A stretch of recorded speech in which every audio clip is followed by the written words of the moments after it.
속담에 계란에도 뼈가 있다는 말이 있습니다. 운수 나쁜 사람은 무슨 일을 하거나 쉽지 않고 어렵고 잘 안 될 경우에 하는 말이죠.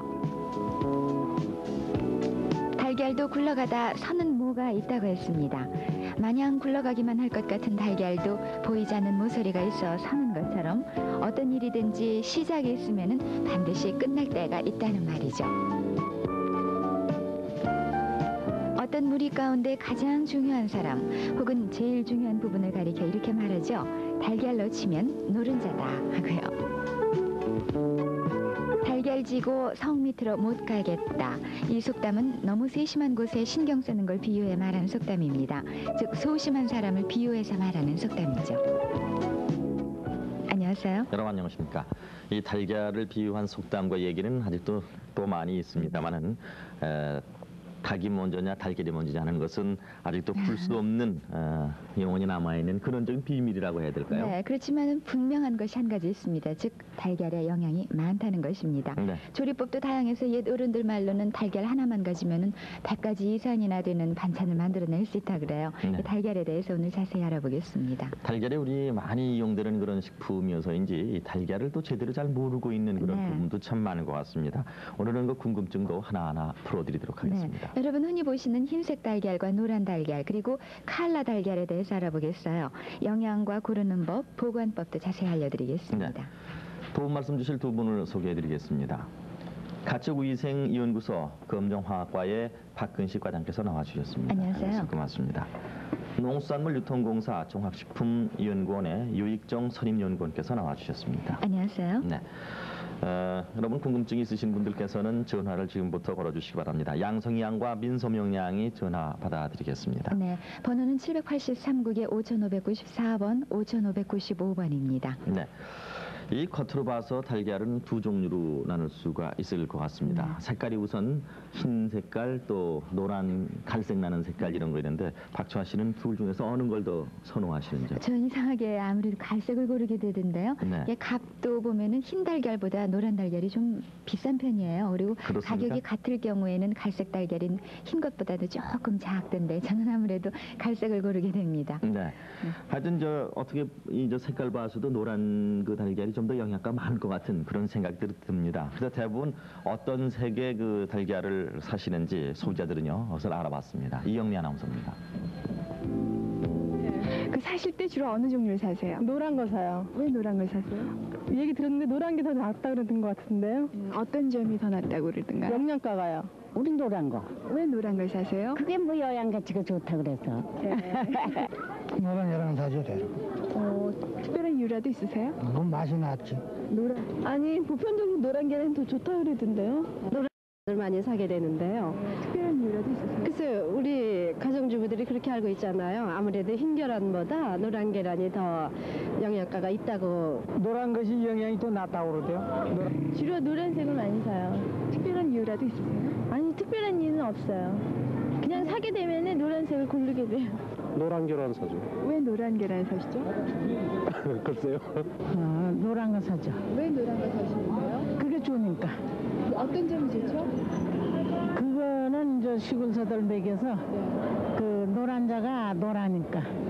노란 계란 많이 사요. 왜 노란 계란을 많이 사시는데요? 그냥 노란 계란 저기 껍데기 약간 두꺼운 거 덜 깨지거든요. 저는 하얀 계란 사요. 왜 하얀 계란 사시는데요? 아니 하얀 계란이 그리고 좀 커 보이는 것 같아요. 저. 역시 어머님들은 영양가에 관심이 제일 많으십니다. 그렇죠. 아무래도 노릇으로 말면 좀 영양이 더 많아 보이지 않을까 싶어서 그걸 고르시는 모양인데요. 글쎄요, 과연 흰 달걀하고 노란 달걀 어느 것이 영양이 많을까 실험으로 보여드리겠습니다. 네, 우리가 흔히 알고 있는 그 중에서도 잘못 알고 있는 부분이 많다 이렇게 말씀드렸는데 노란 달걀, 흰 달걀의 그 영양 성분 차이 그걸 좀 실험을 하고 있습니다. 네. 과연 어느 부분이 어떤 그 영향이 있을까 하는 것을 지금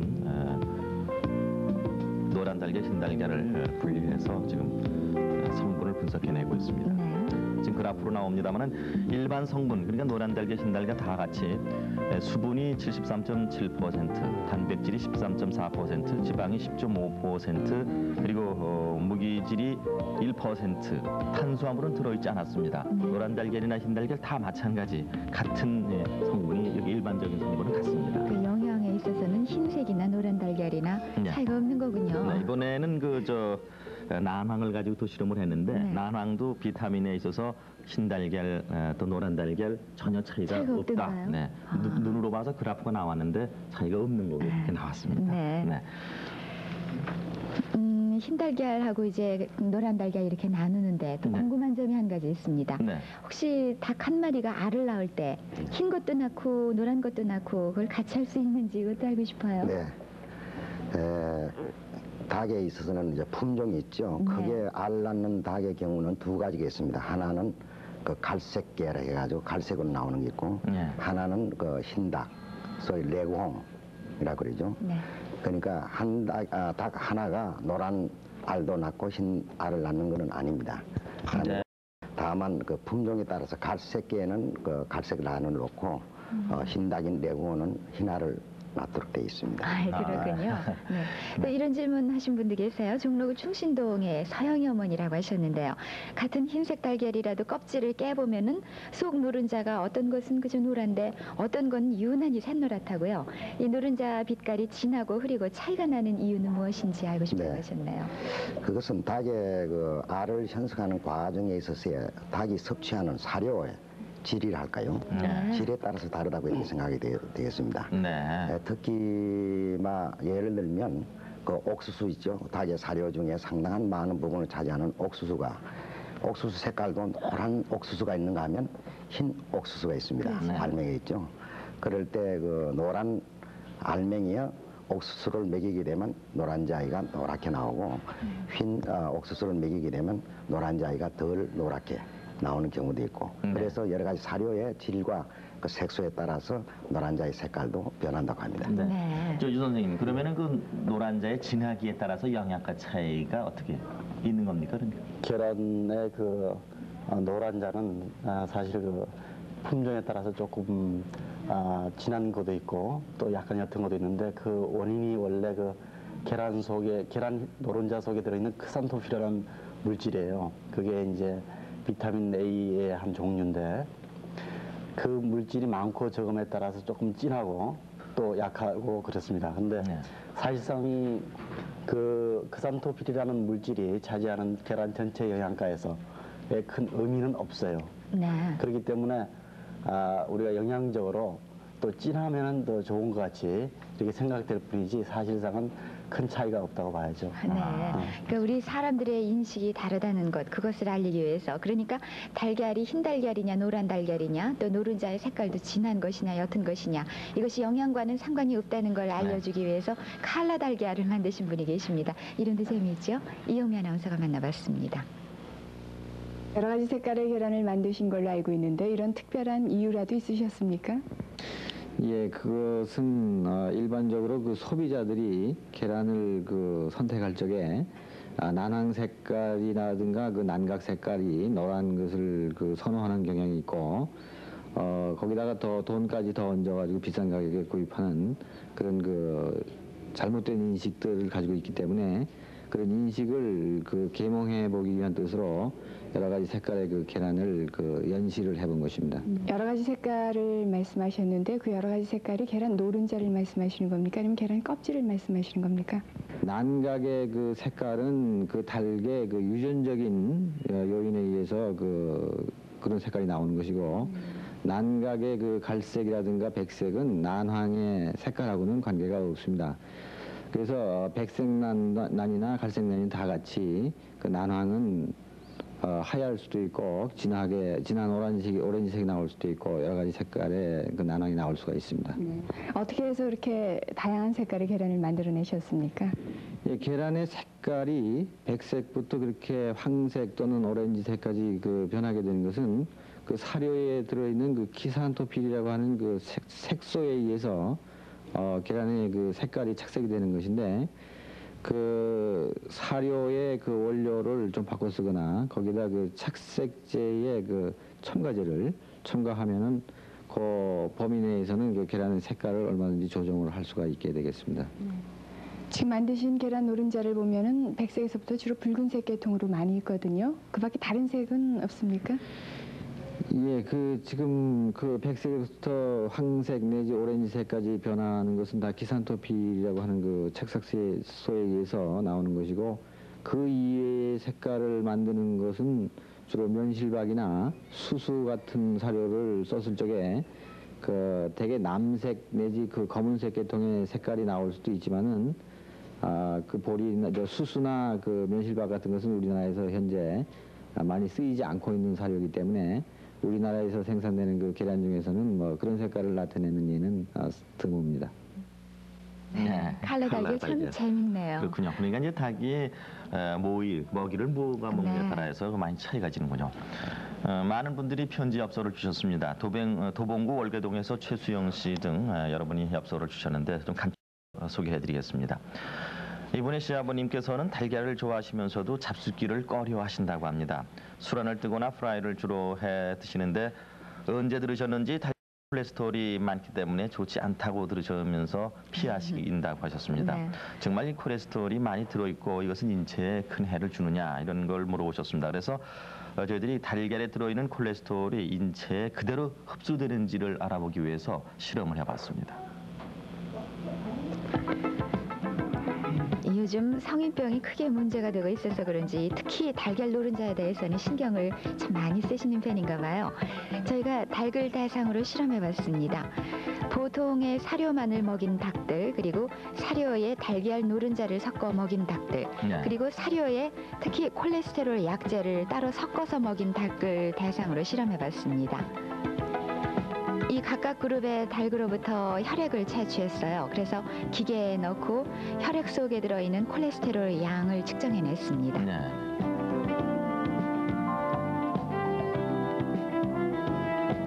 저렇게 해본 결과 일반 사료만 먹인 대조군은 154로 나왔고요. 난황을 섞어 먹인 것이 156, 또 콜레스테롤 약제를 먹인 것이 207로 나왔습니다. 그러니까 일반 사료만 먹은 그룹이나 사료에 난황을 섞어 먹은 그룹이나 콜레스테롤 치는 별로 변함이 없죠. 네. 거의 같습니다. 약재를 좀 섞어서 먹은 거는 이제 그건 많이 나왔습니다. 나왔습니다. 우리가 흔히 알고 있기는 난황, 즉 노른자 위에 콜레스테롤이 특히 많다 네. 이렇게 많이 얘기들 하는데 지금 그 콜레스테롤 치가 그렇게 높지 않은 걸 보니까 이상하는 생각이 들었는데 어떻습니까?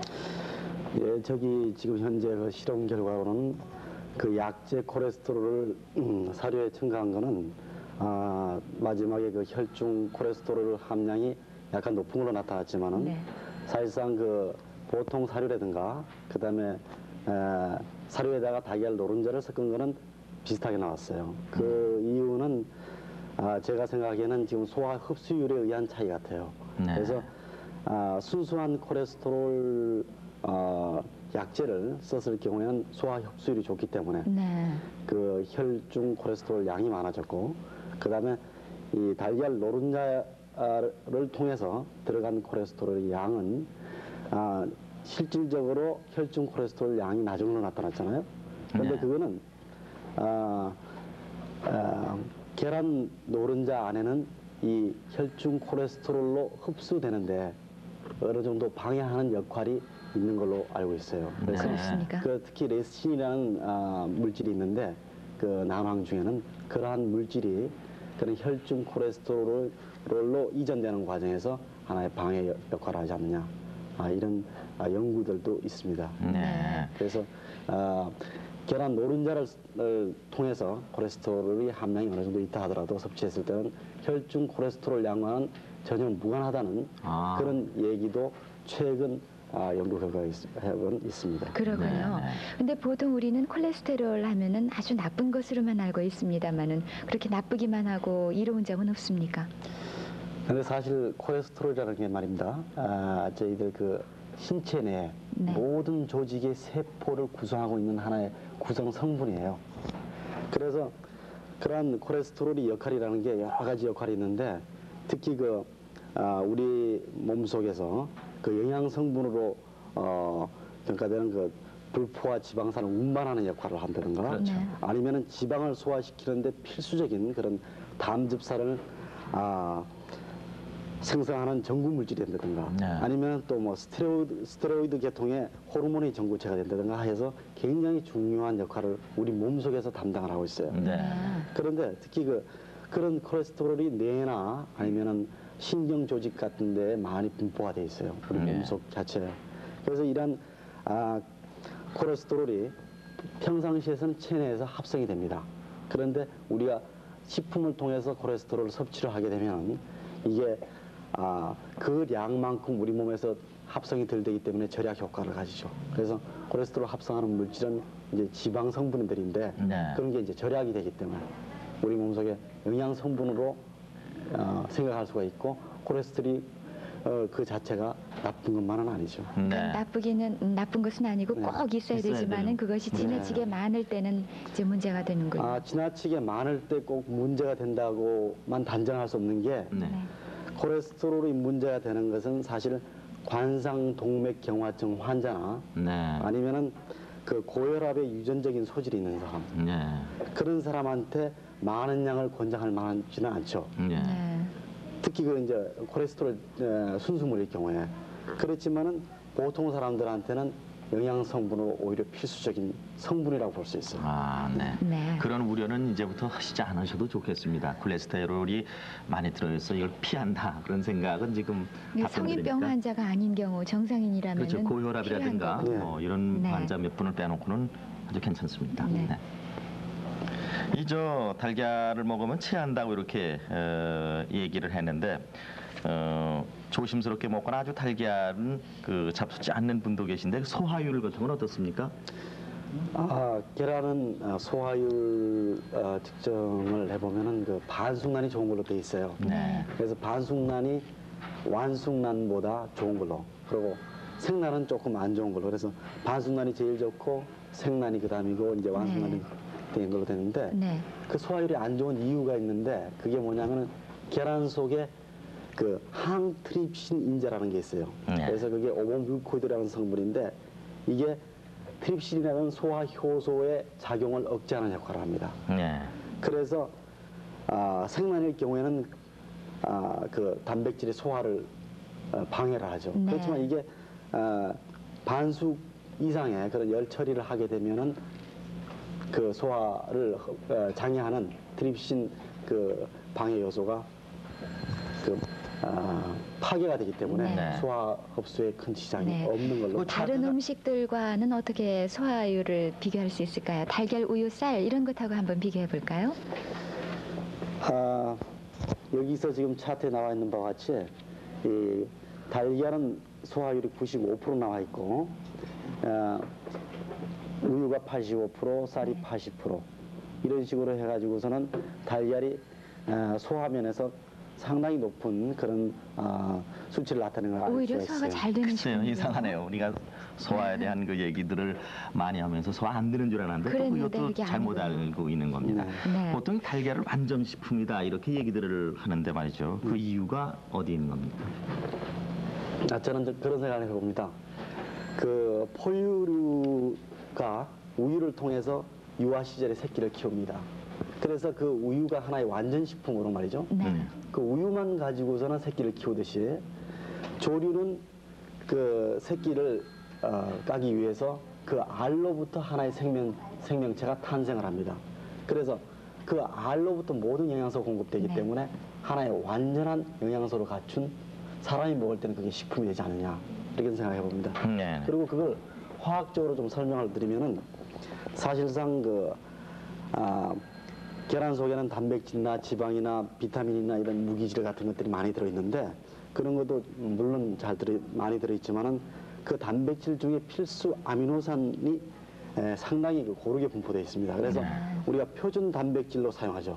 그래서 그 단백가를 그 표준으로 하기 때문에 100으로 잡고 있는 이유도 거기에 있습니다. 예. 그리고 그 밖에도 이제 비타민류는 하루에 우리가 계란을 1개 내지는 2개를 섭취를 한다면 성인이 하루에 필요한 비타민의 거의 전량을 공급할 수 있는 걸로 그렇습니까? 데이터가 나와 있어요. 그래서 그렇지만 그 중에 이제 결핍되어 있는 비타민이 있다면은 비타민 C라든가 네. 그리고 무기질 중에서는 우유에 많이 들어있는 칼슘이라든가 네. 이런 것이 조금 부족하기 때문에 아침 식사에서 우유하고 계란을 같이 또 채소랑 이렇게 같이 혼합을 해서 드시면은 완전한 식품, 그야말로 완전 식품이 영양적으로 되는군요. 완전한 그런 다이어트가 될 수가 있죠. 네. 네. 조금 전에 각 여러 가지를 비교해서 소화율을 지금 비교해서 그걸 봤는데 달걀이 소화가 잘 된다는 것을 우리가 알았지 않습니까? 그렇습니다. 근데 그 조리 방법에 따라서 소화율이 조금씩 이제 다르다는 그런 걸 또 우리가 알고 있습니다. 근데 반숙한 것이 가장 소화가 잘 되고 완전히 삶은 것은 소화가 좀 안 된다 이런 말씀 들었는데 과연 그런지 그걸 실험을 한번 해봤습니다.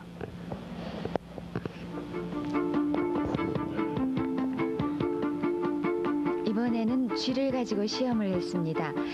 지금 보시는 것처럼 완전히 삶은 완숙, 그리고 반만 삶아서 반숙으로 만들었고요. 지금 보시는 건 반만 삶겠죠?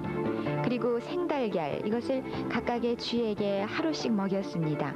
그리고 하루 동안 이것들을 먹은 다음에 배설한 소변 그리고 대변을 받아서 그 상황으로 소화율을 비교 분석해 보겠습니다.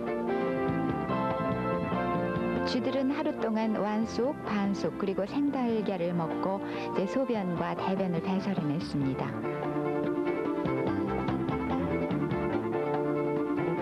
자, 지금 받았는데요. 여러분께서 육안으로 보시기에 소변 양에서도 조금씩은 차이가 납니다. 그러니까 생달걀하고 완숙 먹은 것하고 반숙한 것하고요. 그리고 저희가 특별히 변은 따로 받아서 그걸 일일이 갈았습니다. 그래서 그 성분을 분석해 봤는데요. 소화율을 비교해 봤습니다.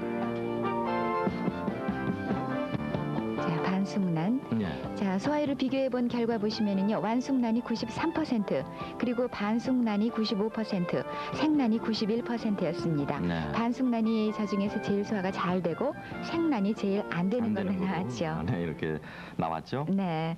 근데 이제 아까도 선생님 그 설명을 해주셨습니다만은 우리가 역시 반숙이 제일 잘 되고 생란이 나쁘다. 이걸 실험을 통해서도 배웠습니다. 근데 생란을 먹는 것은 혹시 위생적으로 생각할 때도 문제가 있지 않을까 이런 걱정도 하게 되는데요. 선생님 보시기에는 네. 어떻습니까?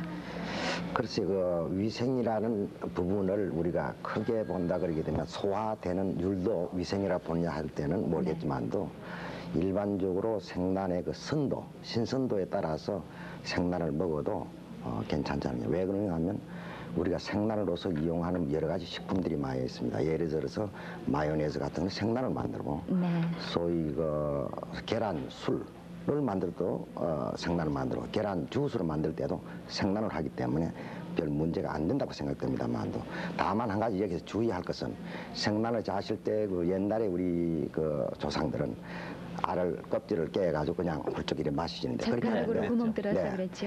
그런데 그렇게 하게 되면 안에 내용물이 선도가 좋은지 나쁜지를 알 수가 없습니다. 그렇죠. 그러니까 그렇게 생란을 꼭 자셔야 한다든지 요리를 할 때는 반드시 그 깨가지고 접시에 담아가지고 소위 난환의 선도라든지 계란의 선도로 봐가지고 선도가 깨끗한 것은 그냥 생란을 들어도 위생에는 문제가 없지 않겠느냐.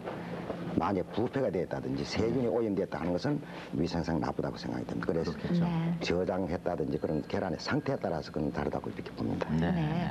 역시 우리가 계란 고를 때 가장 염두에 두고 또 문제시하는 것이 신선도가 아닐까 싶습니다. 물론이죠. 예, 제가 문제 하나 낼까요? 아, 신선한 갑자기 계란 소금물에 뜨겠습니까? 가라앉겠습니까? 생각해 보신 적 있어요? 글쎄요.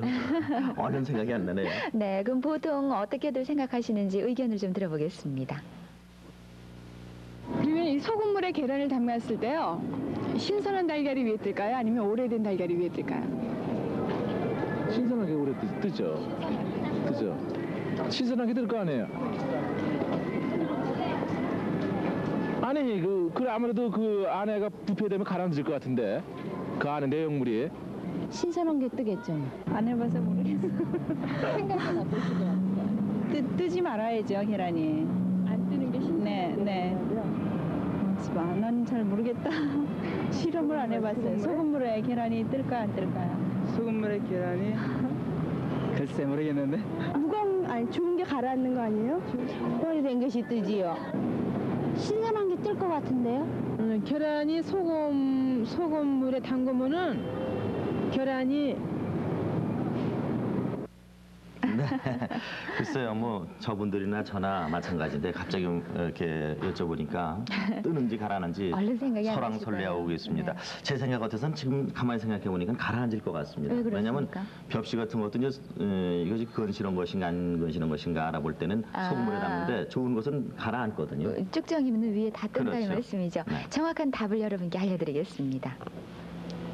오랫동안 저장했던 계란을 부패된 계란을 한번 넣어 보겠습니다. 네. 네.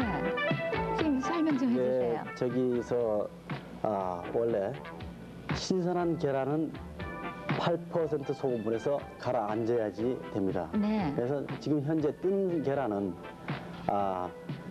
좀 신선하지가 않은 건가요? 별로 신선하지 않은 계란으로 볼 수가 있죠. 네, 밑에 그리고, 내려앉은 게 신선하고요. 네. 가라앉은 계란은 신선한 계란으로 볼 수가 있죠.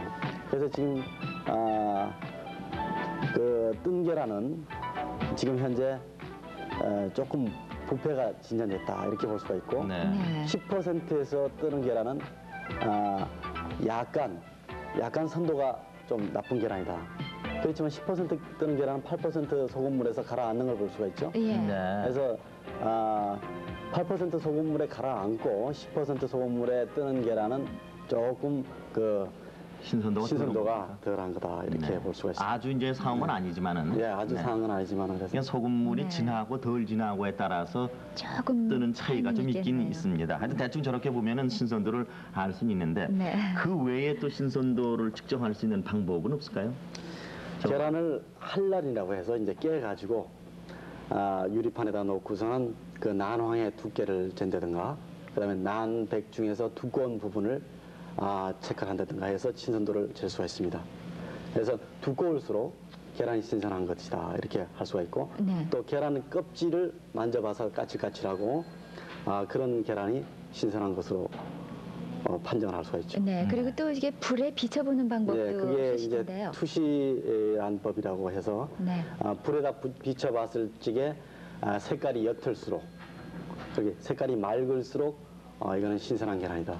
그리고서는 불에 비춰보면 위에 그 기실이라고 있습니다. 그 네. 공기주머니라 해서 그 기실이 적당한 크기가 돼야지 너무 커지면은 그거는 좀 오래된 계란이라고 볼 수 네. 있습니다. 네. 이제 깨서 보는 방법은요. 이제 그 냉장고 속에 오래 있는 것도 그 방법을 쓰면 제일 중요하겠네요. 알기 쉽고요. 네, 그래서 이제 그 기실 아까 뭐 조금 유 선생이 이야기하셨다시피 그 가장 아까도 말씀드렸습니다만 계란을 선도를 할 때 환란 깨가지고 네. 봐가지고 그 난황의 네. 높이를 그 옆에 퍼져 있는 지름을 나눠가지고 그 개수가 크면 그 난황 개수라 그러는데 개수가 크면 신선란이고 그 개수가 적으면 좀 오래된 알이다. 네. 쉽게 말씀드리면은 그 높이가 높이면 난환의 높이가 볼록하면은 신선한 그렇죠. 것이죠. 높이면 신선란이고 이 퍼져 있으면 가라앉아 있으면 이거는 신선란이 좀 아니다. 그렇습니까? 그렇게 알기 쉽게 하는 방법은 그런 것도 있겠구만요. 지금 말씀드린 것을 저희가 실험으로 해봤습니다. 여러분 이해하시는데도 훨씬 도움이 되실 겁니다. 화면 보시죠.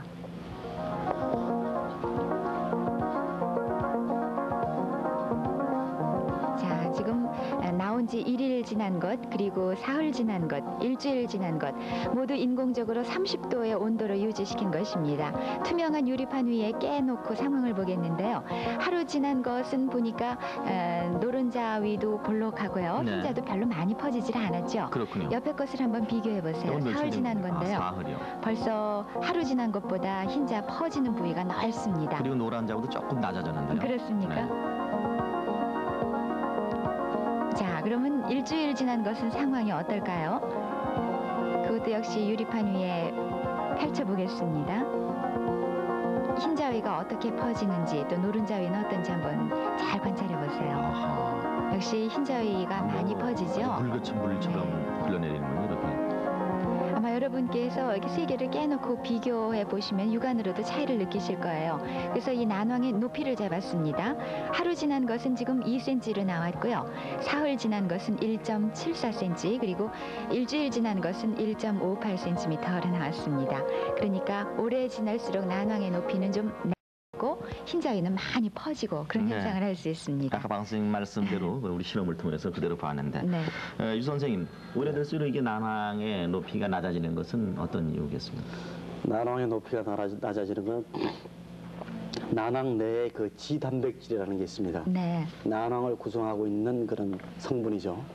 그 성분 내에 또 그 자가 효소가 있는데 그 효소에서 그 지단백질이 지질하고 단백질하고 이 구성으로 되어 있는데 말이죠. 그게 분리가 됩니다. 그래서 분리가 돼서 지질 성분이 난백 쪽으로 이동이 되기 때문에 그 난황의 높이가 작아지고 전체적인 중량도 낮아지는 것으로 알려져 있습니다. 네. 지금 선생님 말씀하신 것을 뒷받침이라고 하듯이 편지가 하나 왔는데요. 아마 이 비슷한 내용입니다. 수원시 연무동에서 주은기 어머니가 주셨는데 계란을 깨보면은 유난히 옆으로 내용물이 퍼져버리는 게 있는데 특히 노른자가 아주 형체도 없이 퍼져버리는 것은 아이들한테 먹이기에는 아주 깨름직하다고 하세요. 그래서 이런 것을 먹어도 괜찮을지 이 점을 문의하셨는데 어떻게 보십니까? 네, 상당히 참 어려운 질문이 되겠습니다. 아까 조금 전에 유 선생님 이야기하시다시피 난환이 퍼진다는 것은 그 어떠한 미생물에 의해서 부패가 됐다든지 했을 때는 이것은 먹여서는 안 되겠죠. 왜 그런가 하면 세균이 생성해내는 독소 때문에 중독이 일어날 수 있습니다.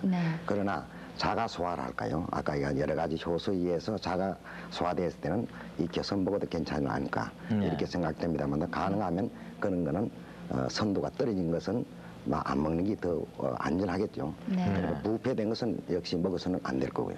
그렇겠죠. 그 기준하는 척도가 많이 퍼지는 것일수록 퍼지는 것이 그게 이제 먹는다 못 먹는다는 그런 기준이 아니라 계란의 선도가 어느 정도냐 하는 그 기준이지 만약 깨가지고 부패가 됐다든지 하면 냄새가 난다든지 바로 그런 거는 먹게 되면 세균에 의한 독소 때문에 사람이 식중독을 걸리기 쉽습니다. 그러나 자체가 계란이 서로 융해가 돼가지고 그렇게 했을 때는 그렇게 유해하지는 않지만 더 깨름직하니까 안 먹는 게 좋겠죠. 버리는 게 좋겠네요. 그렇군요. 아까 그저 생달걀, 날달걀을 그냥 많이 우리가 먹는다. 근데 거기에 대해서 우리 생상 뭐 좋지도 않고 이것이 선도가 좋으냐 나쁘냐도 분간하기 어려워서 참 좋지 않다 이 말씀하셨는데 그 이외에 또 뭐 나쁜 점은 없을까요? 생달걀 그냥 먹었을 때?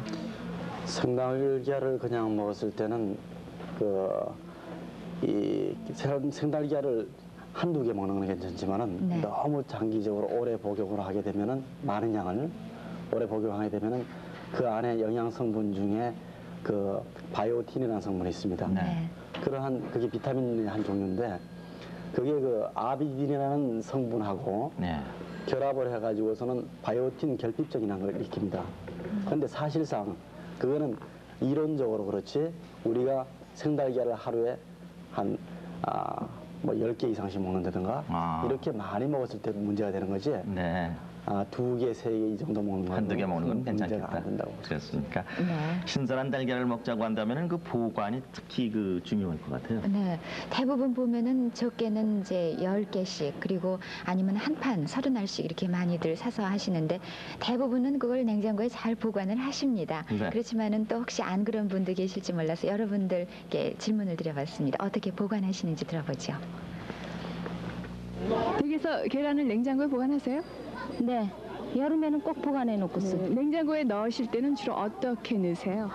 그냥 이렇게 세워서 그 냉장고에 넣는 그 저기에다가. 계란 보면 이렇게 좀 둥그스름한 부분이 있고 뾰족한 부분이 있잖아요. 어느 게 위로 이렇게 넣으시죠? 그냥 막 넣었어요. 세워서 놓죠. 그거 물어보시는 거예요? 어떻게 세워서 넣죠? 모양이 어떻게 되게? 이렇게 타원이 되잖아요. 그럼 이거 세워서 이렇게 계란 넣는 데 있잖아요. 거기다 부분하고 좀 뾰족한 부분. 뾰족한 부분을 세워서 넣어요. 뾰족한 부분이 어떻게 돼요? 위로 오게요. 위로가 있고. 글쎄요, 그거는 별 생각 안 하고요. 근데 되도록이면은 저게 뾰족한 게 위로 올라오게 되는 것 같은데요. 잘 모르겠는데요. 위에 있잖아요. 냉장고에 이렇게 계란 넣는 거요. 그대로 넣죠. 어떤 게 위로 가게? 뾰족한 거와 위로 가게. 특별히 생각은 안 하고 모양대로 넣는데 뾰족한 부분이 위로 가게 되게 놓아요. 저는. 그냥 그 계란판 있잖아요. 냉장고에. 거기다 놔놓죠. 그냥 어느 게 위로 올라오는데 특별히 신경 쓰시는 건 없으세요? 없어요. 그 뾰족한 것이 밑창으로 가게. 뾰족한 쪽을 아래로 가도록 두지요. 네. 그렇게 우리가 오랜 동안 먹어오고 지금도 많이 먹고 있습니다만 보관 방법이라든가 또 여러 가지 성분 같은 걸 저렇게 우리들이 잘 모르고 있다는 것은 정말 이 시간에 우리가 짚고 넘어가야 될 얘기인데 달걀 보관할 때 좋은 방법 또 냉장고에 보관할 때 그 유의점 이런 것 좀 말씀해 주십시오. 우선 이 그림을 한번 볼까요? 그 계란의 구조를 잠깐 보겠습니다. 계란은 이 생명체를 유지하기 위해서 보호하기 위해서 난각이 있습니다. 그리고 난각이 있고 여기에 기실이 계란도 쉬움을 쓰기 때문에 여기에 기실이 있고 그 다음에 그 난각막이 있고 남백, 난화, 알건이 있는데 아까 그 텔레비전에서 나온 것 같이 계란은 기실을 위로 두도록 그러니까 이 둔단부 이렇게 뭉뚱한 부분이 기실이 있는 부분이니까 이것이 위로 올라가도록 그렇게 하고 냉장고에 대충 보게 되면 그건 과학적으로 잘 만들어져 있어요. 계란을 놓는 장소가 한 개 한 개씩 독립적으로 이렇게 돼 있죠. 그러니까 그것은 왜 그런가 하면 계란이 서로 접촉이 돼 가지고 두어서는 좋지 않다는 이야기입니다. 냉장고에 두더라도 이 서로 사이가 계란과 계란 껍질이 서로 닿이지 않도록 하는 것이 좋겠고 그 다음 계란을 이제 설란해가지고 집에 가져와 가지고 물걸 내가지고 닦는다든지 물이 쉰다는 거는 이건 절대 겸해야 됩니다. 왜 그런가 하면 그 행주라든지 이런 데서 세균이 도로요 난각에 있는 기공을 통해 가지고 도로 미생물이 들어갈 위험이 있기 때문에 도로요 그거는 주의를 해야 될 것 같아요. 그럼 저 달걀 껍질이 좀 더러운 경우에는 그럴 때는 예를 들어서 칼로서 긁어내고 그 다음에 아주 마른 걸레로 깨끗한 걸로 이렇게 해가지고 그냥 하는 게 낫지 물에 담그게 되면 보존하기가 상당히 어렵습니다. 그런가요? 뾰족한 부분이 미치군요. 네, 미치고 그리고 또 보면은요 깨지기는 했습니다만 완전히 깨지진 않고 금만 가 있는 달걀 그것도 같이 보관하는 경우가 있는데 어떻습니까? 네, 그것은 우리가 흔히 크게 깨진 건 눈으로 볼 수 있습니다만 또 적게 실금이 나가 있는 거 이런 걸 상당히 주의해야 됩니다. 왜 그런가 하면 이것은 계란의 보존 시간과 이거는 상당히 관계가 있습니다. 왜 그런가 하면 실금이 있다는 것은 바깥에는 미생물이 들어가 가지고 부패시킬 염려가 있기 때문에 이것은 상당히 조심을 해야 되지 않느냐. 그런 것은 먼저 먹는 게 좋겠죠. 보관하는 것보다는. 네. 이 달걀은 참 어린이들이 또 좋아합니다. 뭐 먹는 것뿐이 아니라 가지고 노는데도 또 예쁘게 색칠하고 이렇게 무엇을 만드는데도 달걀을 참 좋아합니다. 그래서 이 자리에는 유아 교육을 담당하고 계시는 노영희 선생님이 나오셨습니다. 안녕하십니까? 안녕하세요. 특히 어린이들이 달걀을 좋아하고 가지고 노는 그런 그 이유는 어디에 있을까요? 먼저 어린이들은 우선 음식으로서 매력을 느끼는 것 같아요. 그래서 맛이 담백하기 때문에 그 아이들의 도시락 반찬에 거의 빠지지 않는 하나의 재료가 되는 것 같고요. 그리고 이 달걀은 엄마 닭과 병아리의 관계를 의미해주는 어떤 암시적인 그런 게 있기 때문에 아이들이 그 자기 자신과 엄마와의 정서적인 관계 그런 것들을 거기에 비유해서 생각하는 것 같아요. 그래서 그 동화 어린이를 위한 동화를 보면은 닭과 병아리 관계를 나타내주는 그런 것들이 참 많이 있죠. 그리고 또 한 가지는 아이들이 그 형태적인 변화에서 놀라움을 가져오는 것 같아요.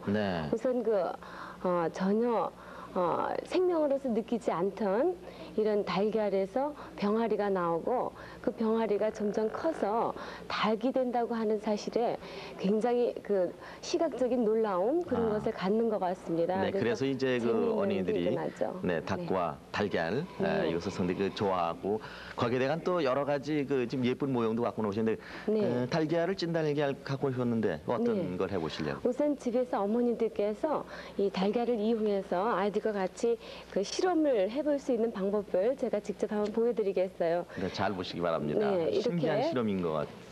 지금 우유병에 넣는군요. 네, 우유병에 넣으시고 이렇게 찐 달걀을 껍질을 벗기신 다음에 그 위에 얹어 놓으시면 이렇게 달걀이 안으로 수리를 내면서 들어가게 되죠. 그래서 아이들이 이런 걸 보면은 굉장히 놀라워하면서 마술을 한다는 그런 이야기를 해요. 네. 그래 또 이걸 속을 잘 씻어낸 다음에 물로다가요. 네, 물로 잘 씻어낸 다음에 거꾸로 들고 네. 이렇게 혹 하고 공기를 불어넣어 주면 네, 공기를 불어넣어 주시면은 다시 달걀이 이렇게 튀어나오게 돼요. 마치 로켓가 발사되는 것처럼 펑 하는 소리를 내면서 튀어나오거든요. 네. 이럴 때 아이들이 이제 굉장히 우리 엄마 마술하신다 이러시는데 신기하고요. 네, 그러나 이제 이건 마술은 아니죠. 그래서 이건 단순한 과학적 현상이라는 거 이런 거를 어머니들께서 말씀해 주시면 되겠죠. 네, 그 앞에 예쁜 그 모형들이 있는데 그건 네. 어린이들이 다 만든 겁니까?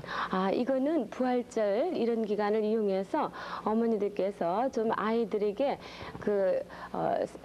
좀 시간을 내시면은 재미있는 이런 그 공예품을 만드실 수가 있어요. 그래서 아이들이 엄마가 직접 만들어주는 거기 때문에 우선 거기에서 굉장히 즐거움을 갖고 대하게 되죠. 그리고 색깔을 이렇게 칠해주시게 되면 색깔도 잘 듭니까, 달걀에? 네, 달걀에는 우선 찌게 되면은 어떤 색깔이건 잘 들게 돼 있어요. 그래서 우선 먹기 위한 것은 식용 색소를 넣어서 삶아주시고요. 그 다음에 그냥 장식을 위한 것은 포스터 칼라나 일반 물감도 진하게 칠해주시면은 여기 보시는 것처럼 이렇게 예쁜 모양. 을 그려 놓을 수도 그렇게 있습니다. 그 어린이들이 손수 그려 놓을 수도 있고요. 네, 어린이들 그림이 더 좋죠. 네, 그러나 거기 작품 하나. 네, 이거는 저희들이 이제 폐품을 활용한 것인데요. 이렇게 달걀을 후라이 같은 거 하시고 난 다음에 모자이크군요, 이쪽. 네, 그걸 이용해서 모자이크를 만드시는 거예요. 근데 여기서 중요한 거는요. 밑그림을 그릴 때 엄마가 그려주지 말고 아이가 그리도록 하셔서 이 활동은 엄마와 아이가 같이 머리를 마주대고 새로운 생각을 해낸다 하는 그런 기회를 중요하게 생각하셔야죠. 네, 어린이들의 그 그림이 단순하니까 단순할수록 더 만들기는 쉽겠습니다. 네. 아주 그 달걀 껍질을 가지고 예쁜 그런 거 모자이크 그림을 봤습니다. 고맙습니다. 네, 감사합니다. 옛말에도 이 달걀로 가지고 한 100가지 정도의 음식을 만들 수 있다. 이렇게 참 많은 그 음식 요리를 할 수 있는데 오늘 여기서 달걀 요리들을 보여드리도록 하겠습니다. 네, 지금 여기 준비된 것만도 한 10여 가지의 요리인데요. 요리연구가 노진아 씨가 준비해 오셨습니다. 네, 안녕하세요. 안녕하세요. 아유, 참 이거 잔치를 벌여도 될 것 같은데 저쪽부터 하나씩 좀 소개해 주시겠습니까? 네, 그렇게 하죠. 네, 여기는 알찜이 되겠습니다. 알 넣고 계란찜 이제 하셨군요. 삼색으로 해가지고 표고버섯, 새우, 또 이제 브로콜리 이렇게 넣었어요. 브로콜리 넣으셨어요? 예. 그렇게 해서 찜을 한 거고요. 네. 그다음에 요거는 이건 뭐예요? 주먹밥이에요. 그런데 달걀 노란자 내려가지고 얼개미 내려가지고 묻혔어요. 네, 색깔이 좋은데. 그다음에 이 앞에 것은 달걀 삶은 거로서 샐러드로 이용해봤어요. 네, 샐러드 먹음직스럽습니다. 네. 그리고 이건 어린이들이 아주 좋아하겠네요. 예, 안주로도 그거는 좋겠고요. 스타프도 이제 에그라 그래가지고 그 계란에다가 그 삶은 계란 노란자 마요네즈 섞어가지고 여기다 짜내기로 내리고 이거는 이쪽은요? 간이에요. 새 간을 삶아가지고 다져가지고 마요네즈 섞어가지고 양념한 거죠. 네, 영양이 충분하겠습니다. 그렇죠. 이쪽은 뭐 호박을 이제 알찜을 했어요. 호박을 파내고 그 소금 뿌려가지고 살짝 쪄은 다음에 알찜을 한 거죠. 이 호박도 같이 먹을 수 있나요? 네, 그렇죠. 이렇게 사가지고 먹을 수 있죠. 이쪽은 이제 도시락을 또 아주 멋지게 싸셨군요. 네, 그 보쌈 초밥이라 그래가지고요. 그 지단을 붙여가지고 초밥을 싼 겁니다. 네. 저 앞에 것은 무슨 과자 같이 보이네요. 네, 그 노란자 계란을 이제 넣어가지고요. 감자 삶은 것을 이제 으깨가지고 해서 구이했습니다. 이 가장자리가 감자 삶은 거군요. 네, 베이컨도 넣고 파슬리 가루 넣고 해서 구이한 겁니다. 아유, 아주 모양이 너무나 이뻐요. 네, 아기들 생일에 해주면 아주 좋아하죠. 이건 뭐예요? 메추리알, 김 말아가지고 튀김옷을 묻혀서 튀겨서 반씩 나눠놨군요. 네. 이 앞에 것은 맛살도 이거는 넣고 샐러드를 한 건데요. 맛살도 넣고 이제 햄도 넣고 했는데 노란자에다가 식초하고 설탕 이렇게 해가지고 그 노란자 소스 만든 거죠. 네, 국물이 약간 자작하게 네, 있네요. 네. 아주 맛있어요. 네. 새콤하고요. 이거는 솜씨가 아주 좋아야 되겠습니다. 네, 동그랗게. 알쌈인데요. 네. 네, 그 쇠고기 반자 조그맣게 익혀가지고 네. 계란 이제 물에다가 이렇게 이제 지단 알쌈으로 한 거죠. 송편같이 이렇게. 네. 이거는 뭐예요? 네, 이거는 피크닉 에그라 그래가지고요. 네. 이제 야외 나가실 때 네. 삶은 계란 반 잘라서 그 노란자 빼가지고 마요네즈하고 이렇게 양념해가지고 토로크 사이다 넣어가지고 싸준 거예요. 계란 싫어하는 아이들도 이런 걸 보면은 먹으려고 재미있죠. 하겠네요. 네. 이쪽은 카레인데요. 네, 이거는 이제 그 소스를 얹어가지고 술 안에다가 이렇게 차우다 한 건데요. 네. 네, 야채도 넣고 골고루 이제 넣은 데다가 조개도 네, 넣고. 소금, 식초 그 물에다가 반숙한 술안을 네. 넣죠. 지금 여기도 이제 계란 삶은 게 나왔습니다만 사실 이 계란 삶는 게 굉장히 솜씨가 요구되는 것 같아요. 네, 자칫 그렇죠. 잘못하면 터지거나 하는 수가 있는데 그 삶는 비결 좀 알려주시죠. 네네. 그리고 여기에는 지금 초란으로 한 거고요. 초란이요? 식초에다가 네. 달걀을 이렇게 초란으로 해가지고 네. 회복기에도 좋고 성인병에도 좋죠. 네. 여기는 또 계란술 해가지고 만들어봤어요. 네.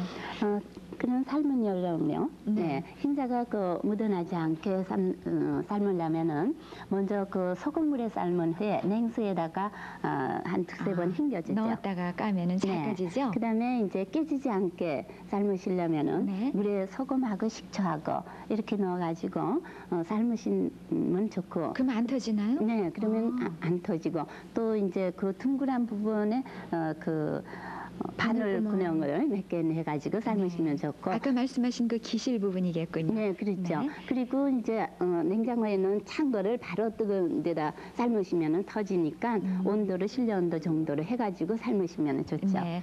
삶은 달걀이 뜨거울 때 먹고 싶을 때 네. 이제 끓는 물에서 꺼내서 소금에 10분쯤 묻어두면 좋겠군요. 네, 그렇죠. 네. 그다음에 이제 그 이쁘게 그 자르시려면은 끓는 물에다가 칼을 한번 담갔다가 쓰시면은 예쁘게 썰어지죠. 그렇습니까? 네. 칼을 달구어서 썰어내면 그 얇게 잘 썰어지는군요. 네, 그렇죠. 네. 그 비법은 몰랐는데 오늘 여러 가지 요리도 소개해 주시고 고맙습니다. 네, 감사합니다. 네, 달걀 요리 쭉 봤습니다. 엽서가 하나 와 있는데요. 불광동의 최경인 씨가 보내주셨습니다. 이 달걀을 삶아서 껍질을 까보면 흰색이어야 할 부분에 푸른 색깔이 도는데 왜 그런지 또 이걸 그냥 드셔도 괜찮겠는가 이런 의문점을 보내오셨습니다. 네. 계란을 오래 삶게 되면 아까 요리 방법이 오래 삶게 되게 되면 그 남백에 있는 그 유황하고 그 다음에 계란 난환 속에 있는 철분하고가 결합이 돼 가지고 소위 그 유화 철이 되죠. 그렇기 때문에 푸르쭉쭉하게 푸르게 보이는데 이것은 뭐 계란 삶아서 먹는데 그렇게 그 몸에 해롭다든지 그렇지는 않으니까 염려할 거 없다고. 좀 푸른 색깔 띄어도 상관없는 거군요. 네. 전화 내용을 지금부터 살펴보겠습니다. 전화 받겠습니다. 양성희 양. 강서구 신월동의 진희 어머니, 개포동의 현진이 어머니 등 여러분이 전화 주셨는데요. 달걀을 깨보면 가끔 노른자에 피가 엉기거나 흰자에 흰 덩어리가 떠다니는 걸 볼 수 있다고 합니다. 왜 그런 게 생기는지 또 그런 달걀을 먹어도 되는 건지 궁금하시다고 문의하셨습니다. 네, 민서명 양도 소개해 주세요. 마요네즈를 만들 때면 계란 노른자를 넣어서 만드는데 그 이유가 무엇인지, 계란을 넣지 않으면 마요네즈가 만들어지지는 않는지를 알고 싶다고 창춘동에 사시는 김순영 씨가 전화 주셨고요. 또 은수저로 달걀을 먹으면 은수저가 까맣게 변하는데 왜 그런지 알고 싶다고 여러분이 물어오셨습니다. 그 피멍 같은 거 그런 것이 있는 것은 왜 그런 겁니까? 네, 원칙은 지금 계란은 우리가 생명이 되는데 요새 우리가 식란으로 하는 것은 비교적 그거는 수정을 안 시킵니다. 그 배웅을 하지 않죠. 그런데 가끔 가다가 배웅된 알 이런 것은 생명체 배아가 성장을 해가지고 그렇게 되면서 피가 맺히는 수가 있습니다. 있고 그런데 그러한 피가 맺힌 것은 혈관이 있는 것은 소위 우리가 말해서 등급이 떨어지죠. 계란에 등급이 떨어집니다. 그런데 그것은 만약 그런 게 있을 경우에서는 그런 거는 덜어내고 먹어도 괜찮을 거고, 그 다음에 남백의 흰것이 뛰다닌다든지 아주 물같이 이렇게 되는 경우는 이것은 여러 가지 원인이 있겠습니다. 중요한 것은 닭에 수랑관, 그 알을 나올 때 그 남백을 만드는 그 수랑관이 있습니다. 수랑관을 통과할 때 수랑관에 문제점이 있을 때 그런 것이 많이 생길 때가 있어요. 네. 그 예를 들면 닭에 막 병이 되겠습니다. 사람이 그냥 아무 관계가 없습니다만도 예. 막 그럴 경우에 있어서는 소위 난지에 떨어지기는 하지만도 먹는 데는 그렇게 지장이 없지 않는가 이렇게 생각합니다. 피 모이든 것도 그 가격 등급은 좀 떨어져도 떨어지잖아요. 뭘 건져내고 드셔도 괜찮다는 말씀이죠. 네. 마요네즈 만드는데 계란 노른자 넣는 이유는 뭘까요? 이제 마요네즈를 만들 때 계란 노른자를 넣는 이유는 마요네즈는 하나의 유화식품입니다. 그래서 그 지방 함량이 상당히 많이 들어가 있죠. 그래서 반 이상이 지방 함량인데 그 지방을 우리가 보통 그 액체 상태가 아니라 하나의 그 유화 상태로 그러니까는 이렇게 우리가 숟가락을 들 수 있을 정도의 탁탁 갈라질 정도의 그런 유화 상태로 만들기 위해서 꼭 필요한 게 계란 그 노른자에 레시틴이라는 물질입니다. 그래서 그게 유화제인데 그래서 그거를 이용하기 때문에 계란 노른자를 쓰는 거고요. 그다음에 다른 그럼 계란 노른자 아니면은 마요네즈가 안 되느냐 그런 건 아닙니다. 그래서 유화제로 쓸 수 있는 어떤 것을 쓰더라도 그러니까 단백질 계통은 주로 그 유화 작용이 있습니다. 그래서 단백질 계통이나 아니면은 다른 유화제를 쓰면은 그 또 마요네즈가 될 수도 있고요. 은수저 넣으면은 그걸 다 드시면은 색깔이 검게 되죠. 네, 그거 아까 박 선생님께서 말씀하신 그 난백의 유황 물질하고 그다음에 은수저에 있는 그 철하고 이게 반응을 해서 그 황화철이 생기기 때문에 검은색으로 되는 겁니다. 그래서 난황에도 철이 있고 은수저에도 철 성분이 어느 정도 들어있거든요. 그렇습니다. 그래서 변하는군요.